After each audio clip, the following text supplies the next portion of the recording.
Sri Lankan airlines का एक विज्ञापन आजकल भारतीयों के लिए दिल छू रहा है। ये विज्ञापन श्रीलंका में रामायण की धरोहर को दर्शाता है। टूरिज्म को बढ़ावा देने के लिए श्रीलंकन एयरलाइंस ने बड़े ही रोचक ढंग से 5 मिनट का एक विज्ञापन बनाया, जिसमें रावण की गुफा, सीता अम्मान मंदिर और अशोक वाटिका से लेकर राम सेतु को भी दर्शाया गया। विज्ञापन में एक दादी और पोते की वार्तालाप को रोमांचक ढंग से पेश किया गया।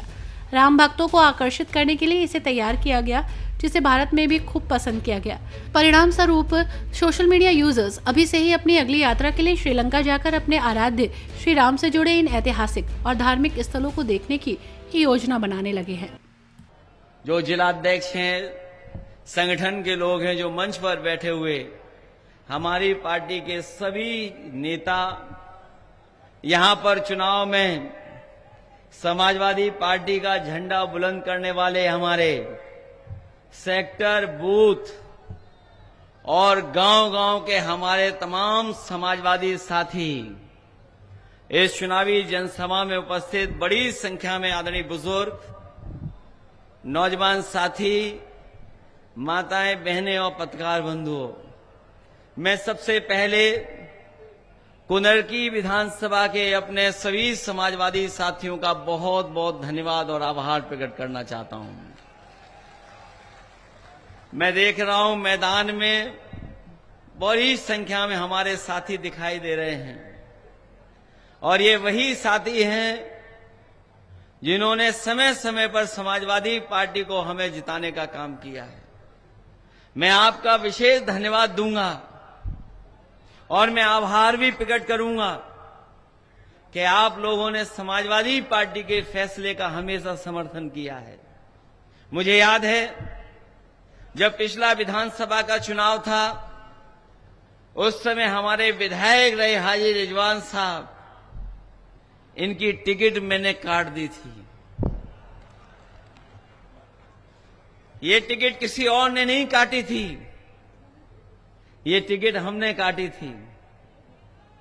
हमारे जो नेता हैं, हमारे आप लोग जानते होंगे कि हमारे पूर्व में रहे बहुत शानदार नेता शफीकुर रहमान बर्क साहब चाहते थे कि जियाउर रहमान बर्क हमारे विधायक बन जाएं। मुझे याद है जिस समय वो मुझसे मिलकर के आए थे और उस बातचीत में मुझे लगा कि उनकी इच्छा है कि उनके सामने ही उनका पोता सांसद बन जाए, विधायक बन जाए, कुछ बन जाए। मैंने कहा, हमसे ये क्या करवा रहे हो आप, टिकट कटवा रहे हो? उन्होंने कहा कि हमारे पोते को बना दो विधायक। मैंने कहा कि ठीक है, आपकी बात मानी और हमने उस समय विधानसभा में टिकट दे दी और अपने हाजी रिजवान साहब की टिकट कट गई। आप लोगों ने एक नहीं मानी इनकी। ये जाकर के जिस दल में प्रीपेड पोस्टपेड से काम चलता है, उस दल में चले गए।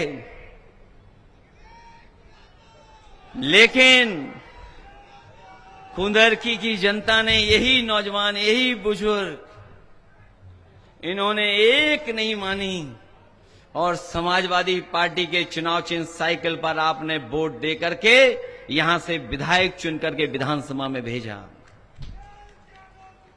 कुछ चीजें हमारे आपके हाथ में नहीं होती हैं।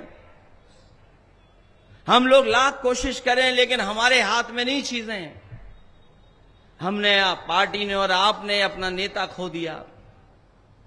सबसे पहले टिकट लोकसभा की अगर किसी को दी गई थी तो हमारे बर्क साहब को मैंने टिकट दे दी थी, लेकिन उनके स्वास्थ्य ने और परिस्थितियों ने हमारा आपका साथ नहीं दिया, वो हमारे बीच नहीं रहे।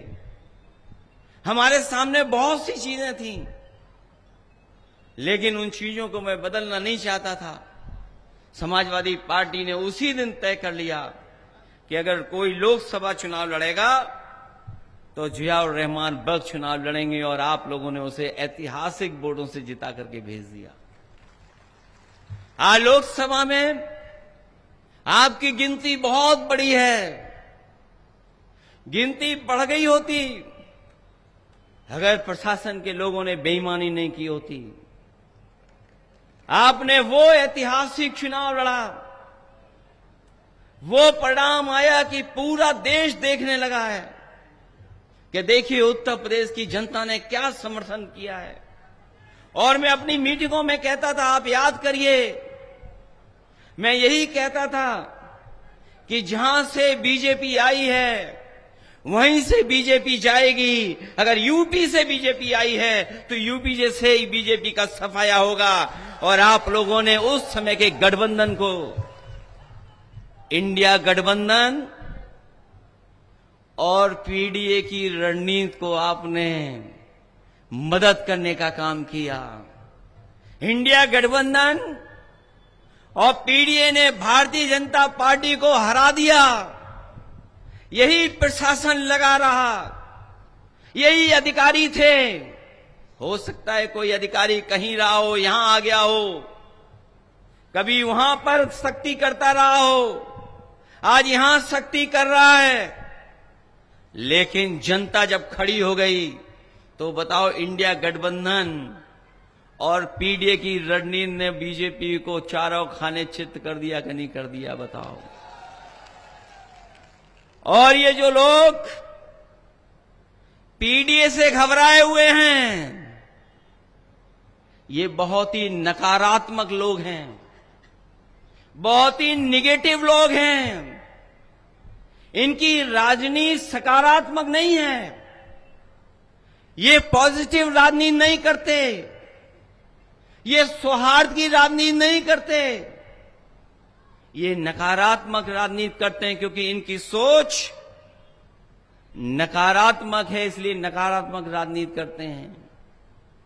अभी सुनने में आ रहा है, हालांकि हमारे मुख्यमंत्री जी को अंग्रेजी नहीं आती है, और ये बात आपसे नहीं कह रहा हूं मैं, ये जो अधिकारी खड़े हैं, बड़े बड़े अधिकारी हैं, हमारे पुलिस के जवान तो शायद अंग्रेजी नहीं बोल पाएंगे, लेकिन ये थोड़े बहुत बड़े पढ़े लिखे लोग हैं, वो शायद अंग्रेजी बोल पाते होंगे। हमारे मुख्यमंत्री अंग्रेजी नहीं जानते हैं। पीडीए का फुल फॉर्म क्या निकाला उन्होंने? अभी सुना होगा, पीडीए का कोई फुल फॉर्म निकाला उन्होंने। हमें तो यही नहीं समझ पा रहा, पीडीए में एच कहां से आ गया। और जो भी शब्द हैं पीडीए, जहां जहां लगे होंगे उनसे ये नफरत कर रहे हैं। ये पीडीए से नफरत नहीं करते हैं, ये पिछड़ों से नफरत करते हैं, ये दलितों से नफरत करते हैं, ये हमारे आदिवासी भाइयों से नफरत करते हैं, ये हमारे अल्पसंख्यक भाइयों से नफरत करते हैं, ये हमारी माताओं बहनों से भी नफरत करते हैं। इसीलिए पीडीए का जो सही मतलब है नहीं जानते हैं। हम उन्हें बताना चाहते हैं, ये पीडीए की ताकत ने उन्हें पेट में दर्द ला दिया है। और एक अभी हमसे अलग में पूछ लेना, ये पीडीए जब से चला है तब से इनके पेट में दर्द हो रहा है। और बताओ किसान भाइयों, डीएपी कहीं मिल रही है? और डीएपी इसलिए नहीं मिल रही है, उसमें भी पीएडी है। अगर पीडीए है और डीएपी में भी पीडीए है, बताओ कहीं मिल रहा है आपको खाद किसी को डीएपी वाली? थोड़ी बहुत तो दे रहे होंगे, लेकिन कहीं पीडीए वाले जानते होंगे कहीं डीएपी सरकार नहीं दे पा रही है, बीज नहीं दे पा रही है। बताओ बिजली के बारे में अगर एक शब्द कहा हो सरकार के लोगों ने तो बताओ। मेरे हाथ में उनका भाषण है, मैंने पूरा भाषण सुना नहीं, लिखित मंगा लिया। कहीं अगर बिजली की बात हो तो बता दो हमें। और बताओ बिजली मीटर लगा करके कितनी महंगी हो गई है, ये जानते हो कितनी बिजली का बिल देना पड़ रहा है? बिजली का बिल महंगा हो गया, उसका जवाब नहीं है उनके पास। और आज जब मैं आपके बीच में आया हूं, ये जो लाठी चलाने रही है सरकार, याद रखना लाठी चलाने वालों, ये जो लाठी आप चला रहे हो, ये जैसी सेवा आप कर रहे हो वैसी सेवा आपको भी कभी कभी मिलेगी।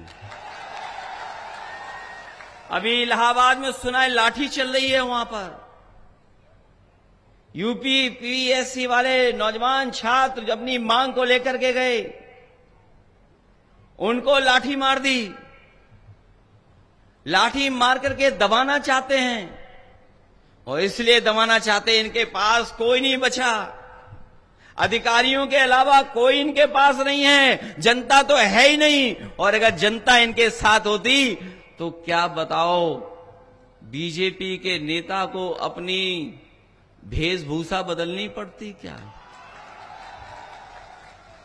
अगर इनके पास वोट होता तो बताओ इन्हें वेशभूषा बदलनी पड़ती क्या?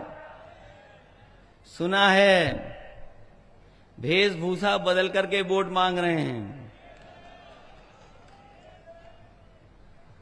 वीडियो देखे मैंने, करीब से नहीं देखा है, मैंने तो तस्वीर देखी है। सुना है कि वो बदल गए कुछ पहनावे में,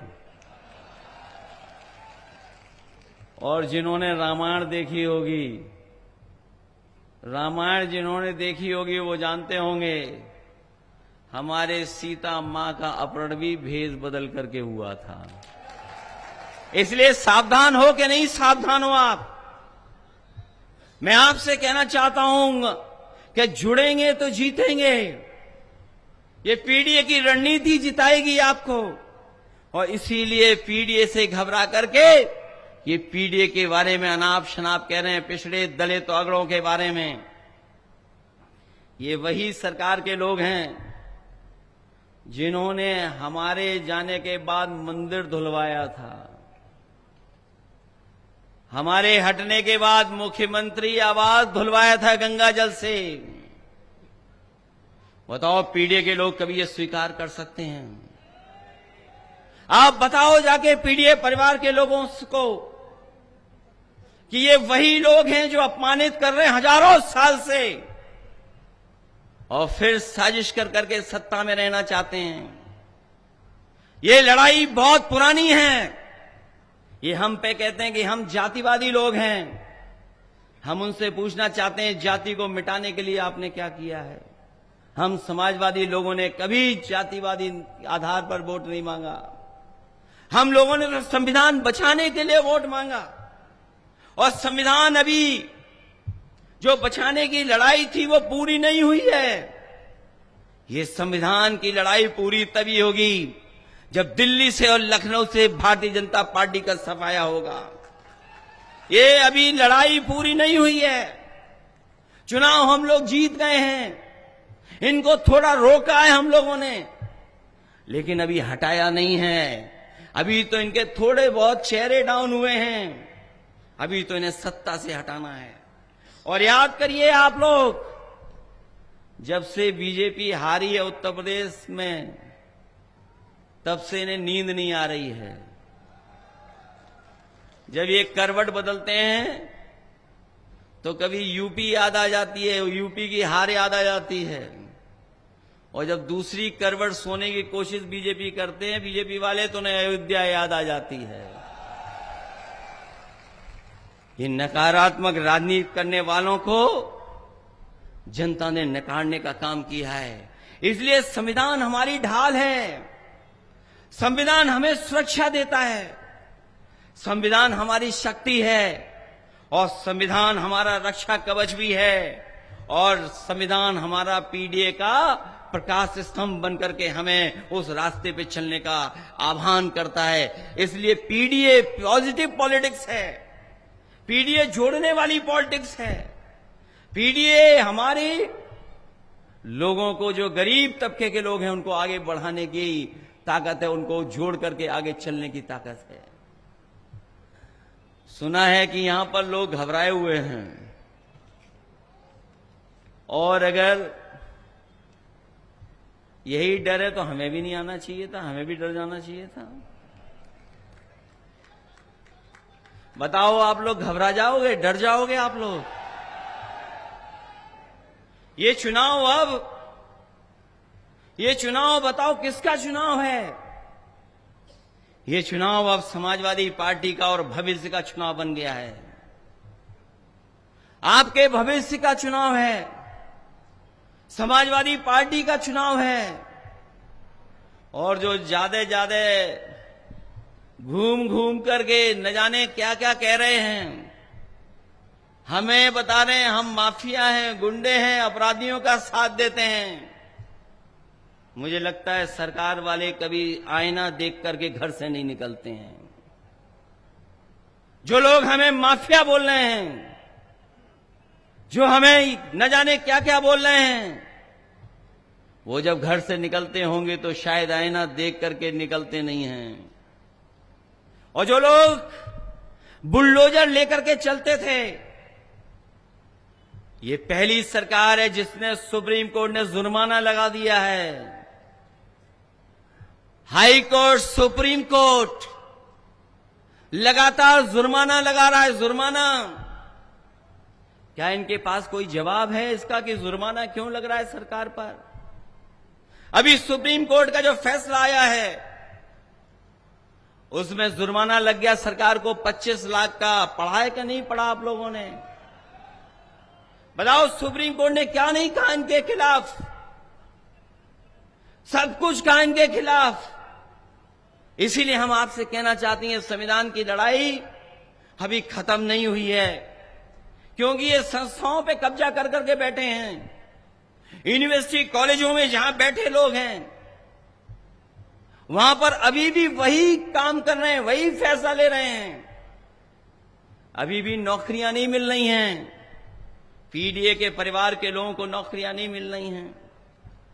जो कभी उंगली उठाते हैं यूनिवर्सिटी पर, चाहे वो आपकी जौहर यूनिवर्सिटी हो, चाहे एमयू हो, कम से कम जाकर के उन्हें अपना एक्ट पढ़ना चाहिए। ये जो कह रहे हैं कि एक्ट ऐसा है, इसमें पिछड़े, दलित और क्यों नहीं शामिल हो रहे हैं, जाकर के एक्ट पढ़ें। जाकर के जिस समय यूनिवर्सिटी बनी थी उस समय यूनिवर्सिटी बनाने का एक्ट क्या था, हम भी भूल जाते हैं। वो क्यों पढ़ेंगे? पढ़ाई का तो उससे रिश्ता ही नहीं है कोई। वो क्यों पढ़ेंगे उन चीजों को? और मैं आपसे कहना चाहता हूं, चुनाव के बाद ही हट गए होते। जो हटने वाले, उन्हें गुस्सा आप पर नहीं आ रहा है, कहीं और गुस्सा दिखाना चाहते हैं। ये गुस्सा जो आजकल सरकार को है, वो अपनी कुर्सी बचाने का गुस्सा है, क्योंकि दिल्ली वालों ने तय कर लिया है कि महाराष्ट्र के चुनाव के बाद इनकी कुर्सी बचेगी नहीं, इनकी कुर्सी छिन जाएगी। दिल्ली गए और चाहते थे अपना कुछ बनवा लें, वो अपना नहीं बना पाए। कार्यवाहक चल रहा है, कार्यवाहक। मैं जब चला जाऊं तो यहां जितने खाकी वर्दी वाले, इनसे पूछना, अरे बड़ी दुआएं देते हो कानून व्यवस्था की, बताओ आपका जो सबसे बड़ा अधिकारी होता है वो भी अभी तक कार्यवाहक है, परमानेंट नहीं हो पाया है। और ये पहला कार्यवाहक नहीं है, अभी तक कार्यवाहक चल रहे हैं, कार्यवाहक। तो दिल्ली वाले इंतजार कर रहे हैं, दिल्ली वाले मौका ढूंढ रहे हैं कि कब कुर्सी छीन लें। और आपको मैं भरोसा दिला के जा रहा हूं, देखना महाराष्ट्र में बीजेपी हारेगी और उत्तर प्रदेश में कुर्सी छिन जाएगी। बताओ, उसकी घबराहट है कि नहीं है? इन पे घबराहट है इन्हें, अपनी कुर्सी बचाना चाहते हैं। कुर्सी तो तभी चली गई होती जब इन्हें लगा कि ये नुजूल की जमीन मुसलमान भाइयों की जमीन है। इन्हें हर उर्दू की चीज मुसलमान भाइयों की नजर आती है। उन्होंने सोचा कि नजूल मतलब सब मुस्लिम भाइयों की जमीन है। जब इकट्ठे विधायक हुए कि अगर ये कानून वापस नहीं लोगे तो हम आपकी कुर्सी छीन लेंगे, इन्होंने तुरंत वो कानून वापस ले लिया है। कानून वापस लेना पड़ा कि नहीं लेना पड़ा कानून? जो लोग लॉ एंड ऑर्डर की बात कर रहे हैं, मुझे बनारस से खबर मिली कि किसी बिल्डिंग में जुआ चल रहा था। हालांकि त्योहार पे तो बहुत सारे लोग खेलते हैं, हमारे यहां त्योहार पे चोरी छिपे नहीं, सब खेलते हैं। कुछ बड़ी बिल्डिंग में जुआ चल रहा था। एक पुलिस इंस्पेक्टर गए और जुआ खेलने वालों का 40 लाख रुपए लेकर के गुल हो गए। 40 लाख रुपए ले आए। और बाद में जब मैंने ट्वीट कर दिया उसको, आजकल एक्स है, एक्स पे मैंने लिख दिया और प्रेस के लोगों ने भी लिखा उस पर, तो उन्होंने कहा कि नहीं, ऐसी कोई घटना नहीं हुई। मैं बधाई देना चाहता हूं, इस समय पे भी कुछ पत्रकार हैं निष्पक्ष, उन्होंने सीसीटीवी के फुटेज जारी कर दिए। उसमें पता लगा कि इंस्पेक्टर साहब एक बड़ा सा बैग लेकर के जा रहे थे। सुना है उन पे कार्रवाई हो गई है। क्या ये सरकार को नहीं पता?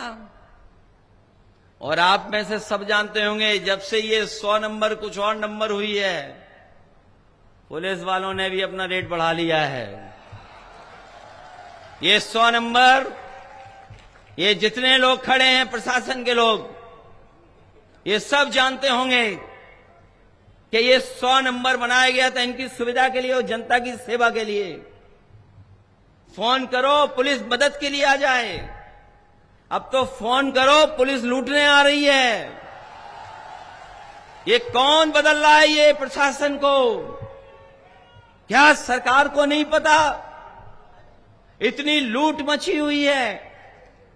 ये पहले बोरी में से चोरी कर रहे थे, अब पूरी बोरी चोरी हो गई। बताओ, बोरी चोरी हो गई कि नहीं हो गई? ये लोग ऐसे वैसे नहीं कमा रहे हैं।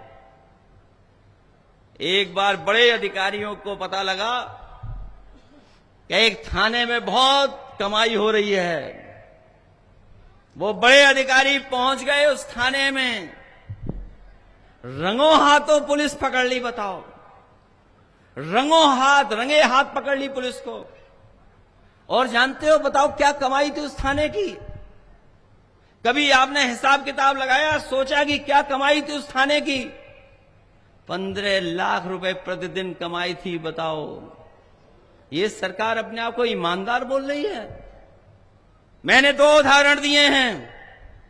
अगर ये 2 उदाहरण गलत हैं तो बताए, कोई बताए हमें।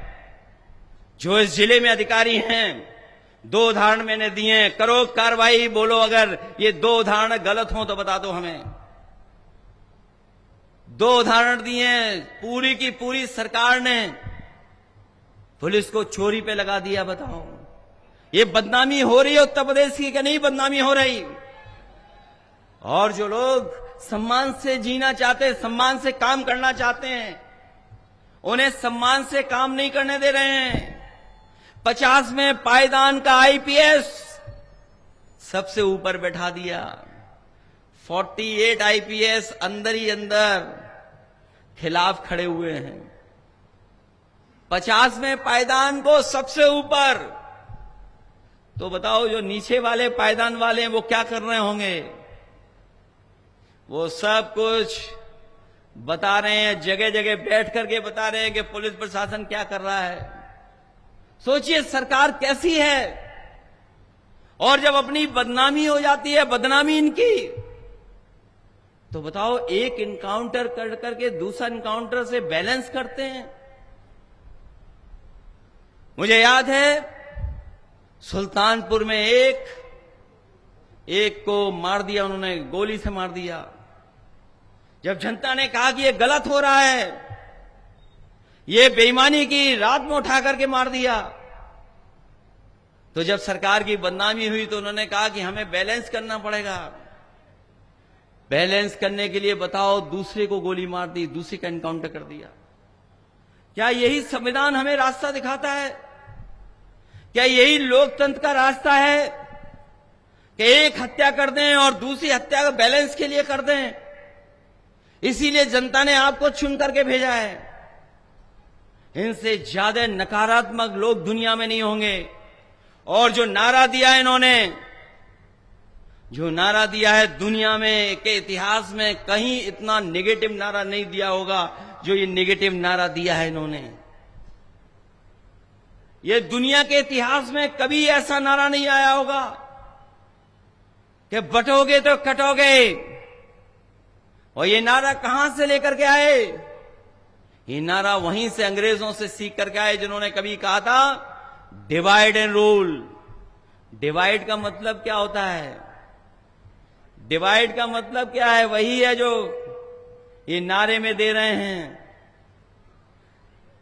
ये जो डिवाइड एंड रूल वाले लोग हैं, ये उन्हीं अंग्रेजों के विचार बंसी हैं, उन्हीं अंग्रेजों के वचन बंसी हैं जिन्होंने इस देश को बांट करके राज करने का काम किया था।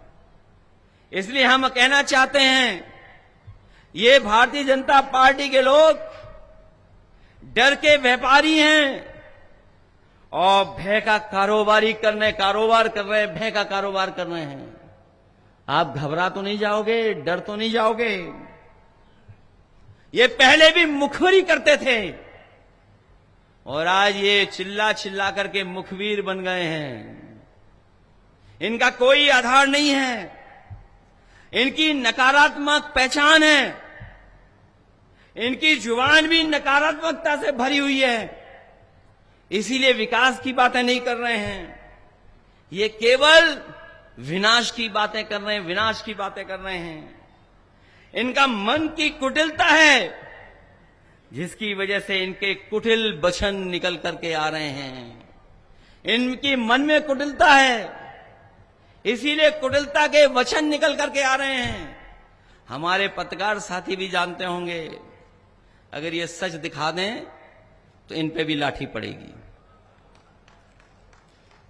वैसे तो ये सब पत्रकार साथी हमारे साथ हैं, थोड़ा बहुत दबाव है इनके ऊपर जिसकी वजह से हमारा साथ नहीं दे रहे हैं। लेकिन मैं जानता हूं आपके हाथ का वी देख करके और चेहरे की खुशी से कि आप भी मनी मन समाजवादियों के साथ हैं। बहुत से लोग हैं साथ आपके, लेकिन कोई नौकरी के डर से, कोई जांच के डर से, कोई किसी के डर से, ये डर से राजनीति करना चाहते हैं। बताओ, अपने बोर्ड से डर निकालोगे कि नहीं निकालोगे? अगर एक बार रोकें तो रुक तो नहीं जाओगे। अगर एक बार रोकें तो फिर आना वोट डालने, दूसरी बार रोकें तो फिर आना, तीसरी बार रोकें तो फिर आना, और जब तक आपको प्रमाण जीत का नहीं मिल जाए तब तक आप वोट डालना और रखवाली करना अपने वोट की। अगर हार जाओगे तो बताओ बीजेपी वाले क्या कहेंगे कि डर गए हम लोग, समाजवादी लोग डर गए। डर तो नहीं जाओगे आप लोग। और जो लोग अपने आप को बहुत धार्मिक मान रहे हैं, वस्त्र से नहीं कोई बन जाता है, अपने विचार और वचन से संत होता है। बताओ, कोई वस्त्र से संत बन जाता है? अपने विचारों से और वचन से संत होता है, और नहीं तो उसका अपने आप अंत होगा, अंत होगा उसका अपने आप अंत होगा। अभी तक तो वो डरे हुए थे लोकसभा के चुनाव के बाद, लेकिन जब से ये समर्थन जुट रहा है, बीजेपी वाले हिले हुए हैं। ये डरे हुए तो हैं ही हैं, लेकिन हिले हुए भी हैं, क्योंकि गिनती में आपका मुकाबला नहीं कर पा रहे हैं, जन समर्थन का मुकाबला नहीं कर पा रहे हैं। इसीलिए इन्होंने चुनाव टाले। इन्हें चुनाव क्यों टालने पड़े? कभी आपने सोचा कि चुनाव क्यों टालना पड़ा इन्हें? पहले तो चुनाव इन्होंने अयोध्या का टाला क्योंकि जानते थे कि अयोध्या से हार के जाएंगे।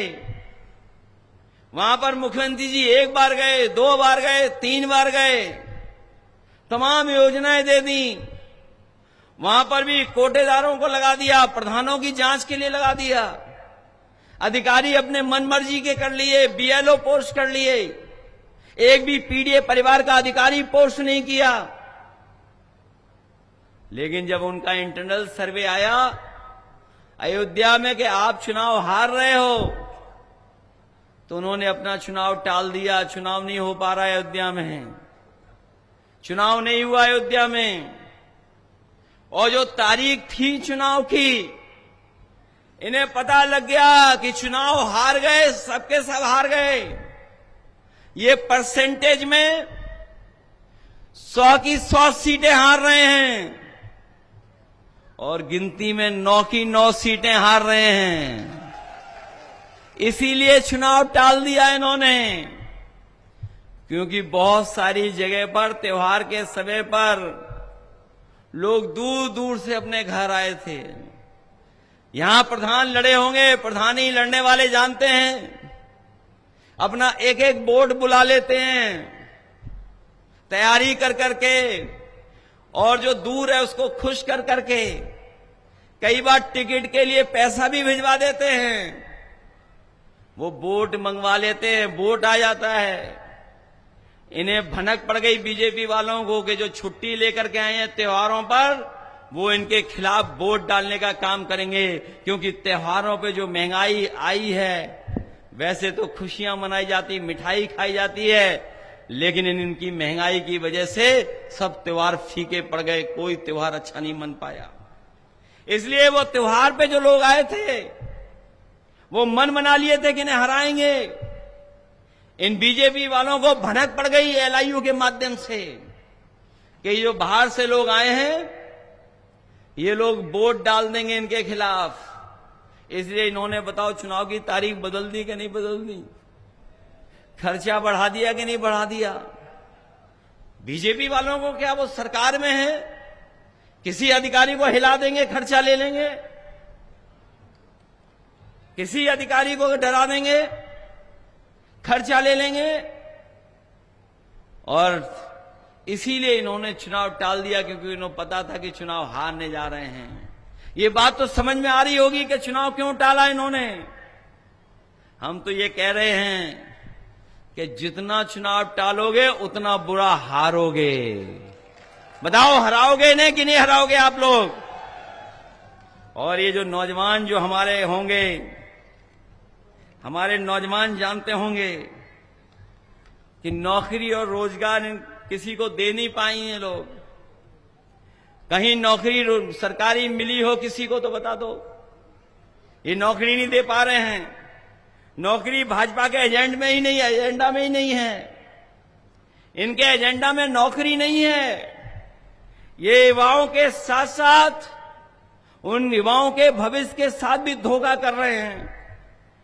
न केवल यूपी में जगह जगह पर, बल्कि इलाहाबाद से लेकर के सब जगह छात्र आंदोलन में हैं, आंदोलन कर रहे हैं, क्योंकि जिस तरह की व्यवस्था है उस व्यवस्था के खिलाफ नौजवान सड़कों पर हैं, भारतीय जनता पार्टी के खिलाफ खड़े हैं। ये जो परीक्षा प्रणाली में हेरा फेरी है और जो हेर फेर करते हैं उसको करने वाला कोई नहीं, भाजपा के लोग हैं।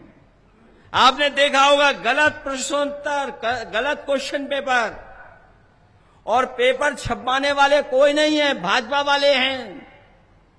पेपर लीक करवाने वाले भी भाजपा वाले हैं। परीक्षा की तारीखें टालने वाले भाजपा वाले हैं। बताओ नौजवानों, ये परीक्षा को टालने वाले कौन है? भाजपा वाले हैं कि नहीं हैं?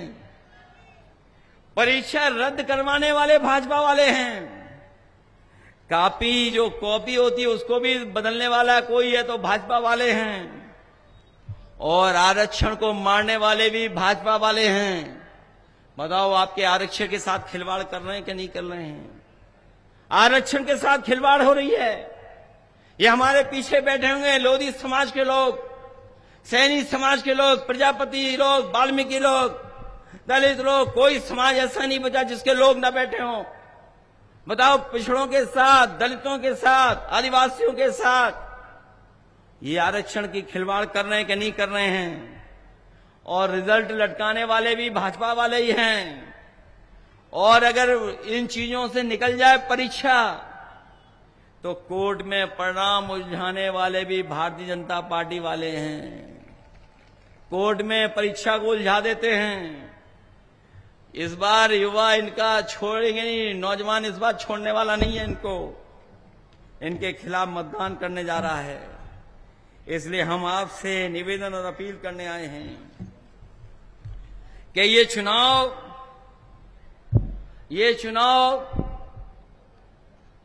बहुत महत्वपूर्ण चुनाव है और बीजेपी घबराई हुई है, डरी हुई है इसलिए भी कि जनता इनका साथ नहीं दे रही है, कोई वर्ग इनका साथ नहीं दे रहा है। इसीलिए पुलिस प्रशासन को आगे कर रहे हैं। ये पुलिस प्रशासन वाले किसी के नहीं हैं। जो बात मैं कह रहा हूं वो जिम्मेदारी के साथ कह रहा हूं। ये किसी के नहीं है पुलिस प्रशासन वाले लोग। ये कल आपके थे, आज इनके हैं। इनको ये भी पता है कि कल जो भविष्य है वो समाजवादियों का है, पीडीए का है, इंडिया गठबंधन का है। इसलिए थोड़ा दिखाएंगे अपना रुतबा। अगर ये रुतबा दिखाएं तो खामोश हो जाना। लेकिन याद रखना, वोट ही असली ताकत है। ये वोट ही छीनना चाहते हैं। वोट ना पड़े इसलिए पहले ये वोटर लिस्ट में हेराफेरी करना चाहते थे। पार्टी ने सुझाव दिया, तख्ती लेकर के पहुंच गए। कोई वोट वोटर लिस्ट से नहीं काट पाए ये लोग। बताओ, ये वोट क्या काट पाए? और मैं आपसे कहना चाहता हूं, वोटर लिस्ट से अगर वोट कटाओ किसी का, अगर कोई काट दे वोट वोटर लिस्ट से, तो पिछला जो वोट डाला था उस वोटर लिस्ट की कॉपी और इस चुनाव में जो वोट कटा उसकी फोटोकॉपी हमें दे देना आकर के। मैं आपको भरोसा दिलाता हूं, उस अधिकारी को जेल भेजने का काम हम लोग करेंगे। मैंने एक बार आरोप लगाया था 2022 के चुनाव में। मैंने 2022 के चुनाव में आरोप लगाया था और मैंने ये कहा था कि चुनाव आयोग ने जानबूझ करके समाजवादी पार्टी का वोट वोटर लिस्ट से हटा दिया। ये बात मैं 2022 की बता रहा हूं आपको। जब ये आरोप लगाया हम लोगों ने तो चुनाव आयोग ने मुझे नोटिस दिया कि किस आधार पर अब ये आप कह रहे हो। जब मुझे नोटिस मिला तो मैंने 18,000 अपने कार्यकर्ताओं का एफिडेविट के साथ चुनाव आयोग को सूची दे दी। आज तक चुनाव आयोग को समझ में नहीं आ रहा कि क्या कार्रवाई करें। और मैं आपको भरोसा दिलाता हूं, वो जो कागज रिकॉर्ड पर है, सरकार कागज से चलती है। जो रिकॉर्ड पर कागज है वो कागज कभी खत्म नहीं होता है। जब कभी भी मौका मिलेगा उन दोषी अधिकारियों के खिलाफ कार्रवाई करने का काम होगा। और जब ये आपको डराने आए, आपका वोटर आईडी छीनने आए और राशन कार्ड वाले, राशन वाले तो वही हैं जो लखनऊ दिल्ली से राशन ही नहीं आ रहा है। राशन क्या मिलेगा तुम्हें? ये जो आईडी कार्ड छीन रहे हैं, वोटर लिस्ट छीन रहे हैं, सब पर मोबाइल है, सबके मोबाइल पर कैमरा है। अरे मेरे समाजवादी साथियों, कैमरे से फोटो क्यों नहीं खींच ले रहे हो? खींचिए फोटो, वीडियो बनाइए और दीजिए हमें। क्योंकि वीडियो जब भी चलेगा और दोषी के खिलाफ कार्रवाई करनी पड़ेगी तो वो हमारे पास सबूत होगा जिसकी वजह से इनको सजा दिलाने का काम करेंगे। इसलिए डरिए नहीं, घबराइए नहीं। सुना है मुख्यमंत्री जी ये बोल रहे हैं कि हम महिलाओं का सम्मान नहीं करते हैं। ये मुख्यमंत्री जी क्यों बोल रहे हैं? और किस आधार पर बोल रहे हैं? मैं तो अपनी माताओं बहनों से कहूंगा, किस आधार पर ये बोल रहे हैं? कोई आधार तो होगा जिसकी वजह से ये बोल रहे हैं, या वैसे ही कपड़े पहन के वस्त्र पहन करके बन गए हो कि सब तुम्हारा सच मानेंगे? याद रखना, ये कुछ लोग ऐसे हैं जो वस्त्र बदल करके आ रहे हैं और झूठ भी बोल रहे हैं। जो लोग कह रहे हैं कि हमारी सरकारों में समाजवादी पार्टी के समय पर महिलाएं और बेटियां सुरक्षित नहीं थीं, कोई आधार तो होगा उनके पास, कोई आंकड़ा तो होगा उनके पास। और सच्चाई तो यह है कि अगर एनसीआरबी का आंकड़ा आप देख लोगे तो सबसे ज्यादा असुरक्षित अगर महिलाएं और बेटियां किसी की सरकार में तो भारतीय जनता पार्टी की सरकार में है। न केवल भारतीय जनता पार्टी की सरकार में असुरक्षित हैं, बल्कि भाजपाइयों से भी वो असुरक्षित महसूस कर रही हैं। और ये बात मेरी बात न माने कोई तो कानपुर की घटना, आज ही जेल गया है वो भाजपाई, आज ही जेल गया है। एक बेटी और एक महिला के साथ जो व्यवहार कर रहा था, आज ही जेल गया है। ये मैं देख रहा हूं, कुछ मुस्कुरा दिए नौजवानों ने, शायद उसका वीडियो देख लिया होगा जो व्हाट्सएप पर और सोशल मीडिया पे चल रहा होगा। बताओ वो किसकी सरकार का है, किस पार्टी का व्यक्ति है? बीजेपी का नेता है। आपने वो खबर भी पढ़ी होगी जिसमें बेटी ये कह रही है कोर्ट में कि मुझसे अगर कोई सवाल जवाब वकील करना चाहता है, कोर्ट में कुछ मुझसे सवाल पूछना चाहते हो तो मुझसे ऑनलाइन पूछ लो, हम कोर्ट में नहीं आना चाहते। कोर्ट में जिस तरीके से सवाल पूछे जा रहे मैं जवाब नहीं दे पा रही हूं। बताओ उस बेटी के साथ अन्याय किसने किया था? बीएचयू बनारस प्रधान सांसद जी के क्षेत्र का मामला है, जो प्रधान सांसद हैं उनके क्षेत्र का मामला है। बीएचयू जो सबसे ज्यादा प्रेस्टिजियस यूनिवर्सिटी है, बीएचयू सबसे ज्यादा प्रेस्टिजियस न केवल भारत में बल्कि दुनिया में सबसे प्रेस्टिजियस संस्था है, जिसमें महात्मा गांधी जी से लेकर के देश के महान लोग गए हैं। और जिस संस्थापक ने किस मंशा, किस नियत, किस समाज को सुधारने के लिए बनाई थी, बताओ वहां पर एक बेटी के साथ घटना हो जाए, बलात्कार हो जाए, छेड़खानी हो जाए, और जो तीनों दोषी हैं जो जेल होकर के आए, वो जानते हो किस पार्टी के सदस्य हैं? वो लोग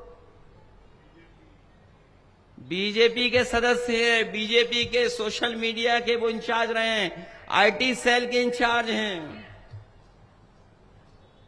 वैसे तो योगी जी किसी के साथ फोटो नहीं खिंचवाते हैं, किसी के साथ फोटो नहीं होगी उनकी, एक आध कोई खिंचवा लिया हो तो खिंचवा लिया हो, किसी के साथ फोटो नहीं है। लेकिन बीएचयू के जो बलात्कारी है, जो बेटियों को छेड़ने वाले लोग हैं, उनकी फोटो योगी जी के संग है। बताओ फोटो झूठ बोल रही है क्या? और मैं ऑन रिकॉर्ड कह रहा हूं पत्रकार साथियों, कभी भी बेटियां, महिलाएं कभी आत्मदाह करने इतनी लखनऊ में नहीं आई जितनी भारतीय जनता पार्टी की सरकार में न्याय मांगने के लिए मुख्यमंत्री आवास में उन्हें आत्मदाह करना पड़ा, बेटियों को आत्मदाह करना पड़ा। और तब आत्मदाह करना पड़ा जब रहे होंगे मुख्यमंत्री जी, रहे होंगे, और मुख्यमंत्री जी न रहे होंगे तो उनके जो सलाहकार लोग हैं वो रहे होंगे, वो तो रहे होंगे मुख्यमंत्री आवास में। आप ऑनलाइन रिकॉर्ड चेक कर लीजिए। और मैं पत्रकार साथियों से कहूंगा कि आप लोग भी जानकारी कर करके छापो, चलाओ टीवी पर, और नहीं चला पा रहे हो तो कम से कम अपना जो प्राइवेट हैंडल होता उसी से जारी कर दो न्यूज। बताओ इतनी बेटियों के साथ, महिलाओं के साथ आत्मदाह करना पड़ा हो, किसी को कभी नहीं करना पड़ा होगा। और जो एनसीआरबी के आंकड़े बताते हैं वो यही बताते हैं कि उत्तर प्रदेश में सबसे ज्यादा उस असुरक्षित महिलाएं और बेटियां कहीं हैं तो वो भारतीय जनता पार्टी की सरकार में हैं। इसलिए आप सबसे मैं अपील करने आया हूं कि ये चुनाव उत्तर प्रदेश की जनता देख रही है, उत्तर प्रदेश की जनता की निगाह लगी हुई है। ये उपचुनाव जरूर है, लेकिन आने वाले समय में सरकार किसकी बनेगी उसका भी चुनाव है। ये ताकत इसलिए लगा रहे हैं कि इनकी कुर्सी न जाए। ये जानते हैं ये जो कुर्सी गई तो औरों की भी कुर्सी चली जाएगी। केवल लखनऊ में डेपुटेशन पे लोग नहीं हैं, यहां भी डेपुटेशन पे लोग बैठे हुए हैं जो निगरानी कर रहे हैं। इसलिए मैं आपसे कहना चाहता हूं कि बताओ, घबराओगे तो नहीं? डर तो नहीं जाओगे? बताओ, हम डरे कि नहीं डरे? हम तो नहीं डरते कभी।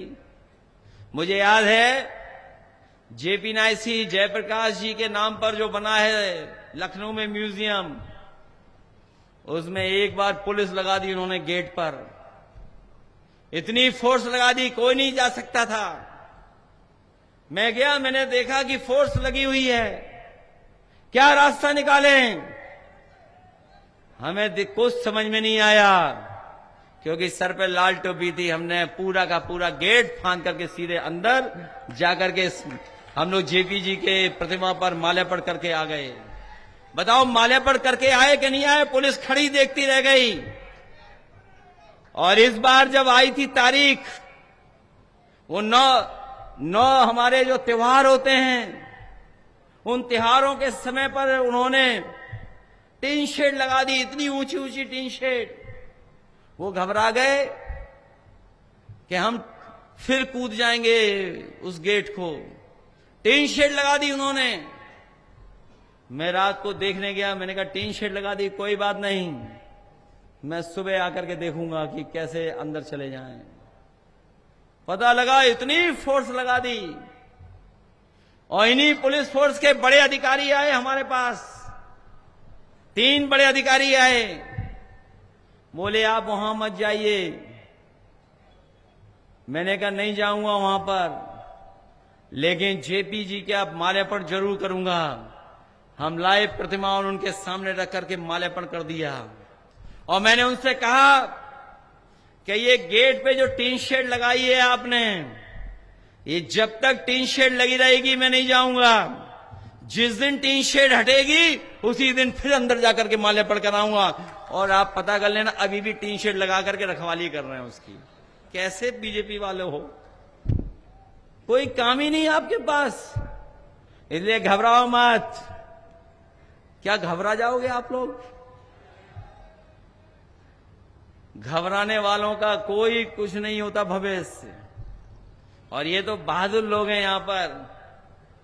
मैं आपको कहना चाहता हूं कि सरकार ही न्याय दिलाएगी और कोर्ट न्याय दिलाएगा।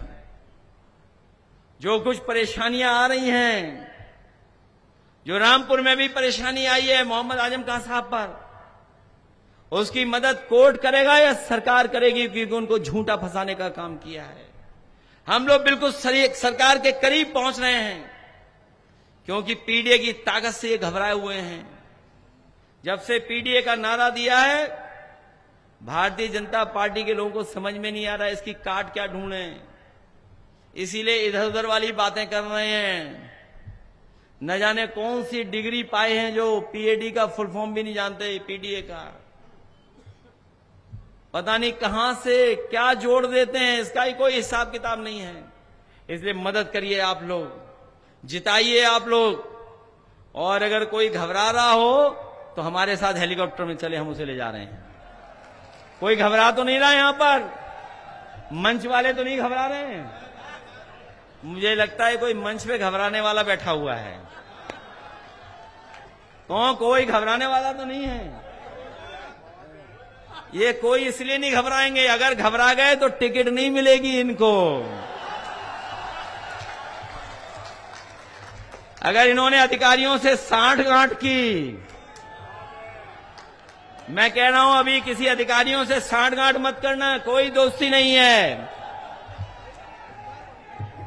ये कोई गड़बड़ तो नहीं कर दोगे? कोई है तो नहीं ऐसा जो मिला हुआ हो अधिकारियों से? ये देखो अधिकारी भी साथ देने लगे, सब मुस्कुरा रहे हैं, सब साथ देंगे आपका। और इनसे अकेले में पूछना, सरकार तो समाजवादियों की अच्छी थी, वो कोई सरकार ऐसी नहीं है।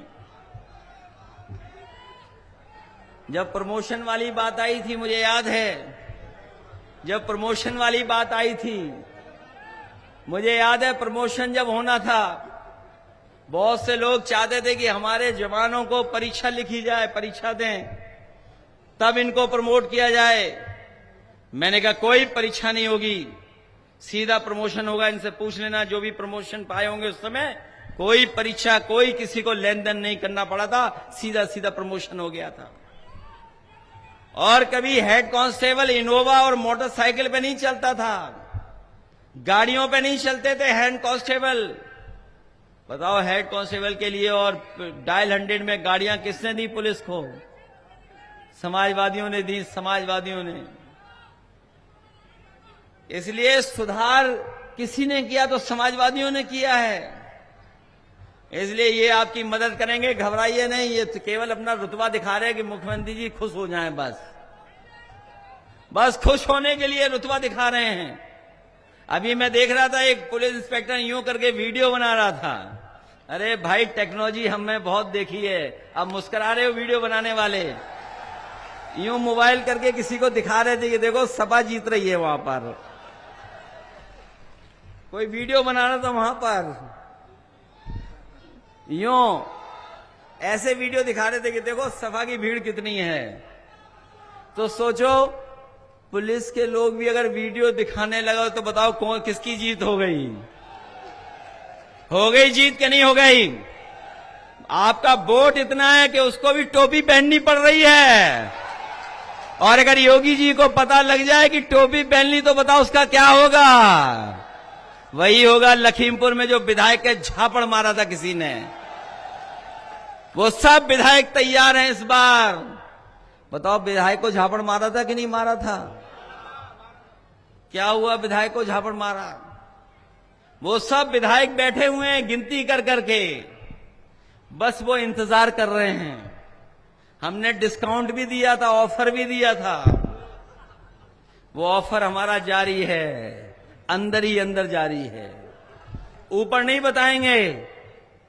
हमारा ऑफर अंदर ही अंदर जारी है। और मैं आपको कह के जा रहा हूं, आज तारीख कितनी हो गई है और वोट कब डालना है आपको? 20 तारीख तक गायब रहो, एकदम छिपे रहो, किसी से मिलना मिलाना नहीं है, किसी से नहीं मिलो। और जो मैं कह के गया हूं, अगर एक बार रोके ये लोग तो दोबारा आना, दोबारा रोकें तो फिर आना, 4 बार भी रोकें तो आपको आना है कि नहीं आना है बताओ।